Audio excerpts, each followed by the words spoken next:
Sir మనం ఒక land purchase చేసిన తర్వాత దానికి రెవెన్యూ డాక్యుమెంట్స్ చేంజ్ చేసుకోవాలా వద్దా? ఒకవేళ చేసుకోవాలంటే ప్రాసెస్ ఎలా ఉంటుంది?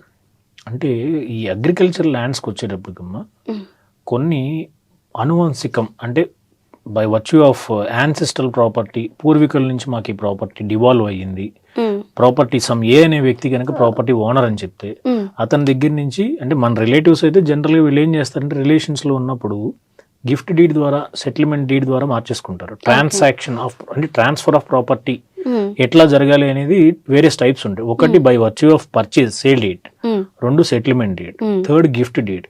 సో ఇట్లా వేరియేషన్స్ ఉంటాయి. కాబట్టి వాళ్ళు కొనుక్కున్న తర్వాత రిజిస్టర్డ్ డాక్యుమెంట్ ఉంటే ల్యాండ్లో టైటిల్ డిస్ప్యూట్స్ లేకుండా ల్యాండ్ ఓనర్షిప్ సరిపోతుందా, రెవెన్యూ రికార్డ్స్లో కూడా by virtue of that registered document changes కానీ ఆల్టరేషన్స్ కానీ అవసరమా కాదా, ఇది ఖచ్చితంగా చూసుకోవాలి.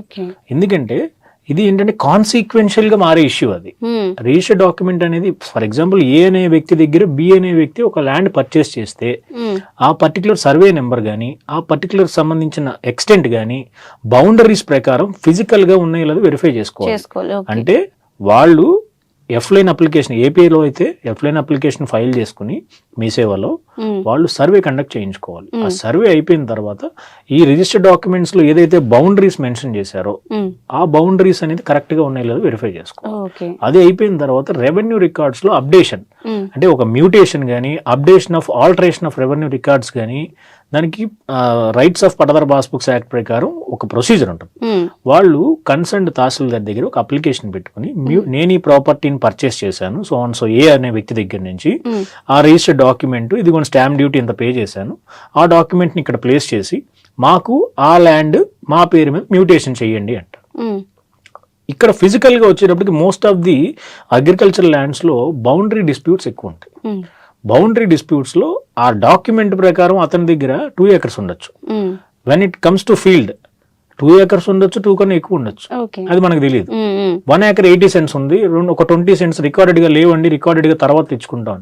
అప్పుడు మనం ఏం చేయాలంటే ప్రీవియస్ గా అతనికి అసలు ఆ ప్రాపర్టీ ఎక్కడి నుంచి వచ్చింది ఆ ప్రీవియస్ డాక్యుమెంట్స్ లో వెరిఫై చేయాలి.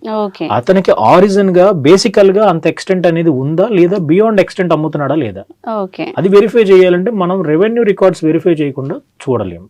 ప్రీవియస్ ఆర్ఎస్ఆర్ గానీ 1B అడంగల్ లేదా ఓల్డ్ రికార్డ్స్ లో కొంతమంది అసైన్డ్ ల్యాండ్స్ అంటారు. అసైన్డ్ ల్యాండ్స్ అసలు కొనుక్కోకూడదు.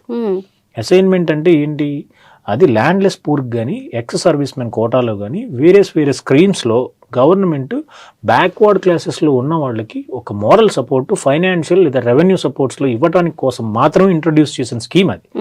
దాన్ని పర్చేజ్ అనేది చేయకూడదు. అది పర్చేజ్ చేస్తే పిఓటి యాక్ట్ అనేది ఇంటర్ఫేర్ అవుతుంది. వచ్చి సెక్షన్ 3(4) ప్రకారం మీరు అసలు ప్రివెన్షన్ ఆఫ్ ట్రాన్స్ఫర్ ఉన్న అసైన్ ల్యాండ్స్ కొనుక్కున్నారని చెప్పి తీసేయమంటారు.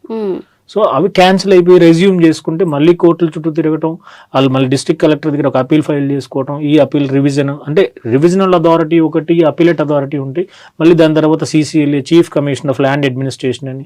ఈ తలనొప్పి అంతా వాళ్ళకి అక్కర్లేదు అనుకుంటే ఈ ప్రీవియస్గా అసలు ల్యాండ్ ఎక్కడి నుంచి వచ్చింది, ఆ ల్యాండ్ రికార్డ్స్ అన్ని కూడా ఎక్కడైనా టైటిల్ డిస్ప్యూట్స్ కనిపిస్తున్నాయా లేదా, ఈసీ తీసుకోవటం, ఈసీలో వెరిఫై చేసుకోవటం, వాళ్ళ పేరుతోనే ఉన్నాయా వాళ్ళ పేరుతో లేవా అని. తర్వాత అన్ని క్లియర్గా ఉంటే కనుక తహసీల్దార్ గారు ఒక ఎంక్వైరీ, మండల్ రెవెన్యూ ఇన్స్పెక్టర్ ఉంటారు, వాళ్ళు వచ్చి ఎంక్వైరీ చేసి సర్వే కండక్ట్ చేసి ఒక ఫీల్డ్ స్కెచ్ ఇచ్చి as per the registered document వీళ్ళు పొజిషన్లో ఉన్నారండి అని వాళ్ళకి రిపోర్ట్ ఇస్తారు.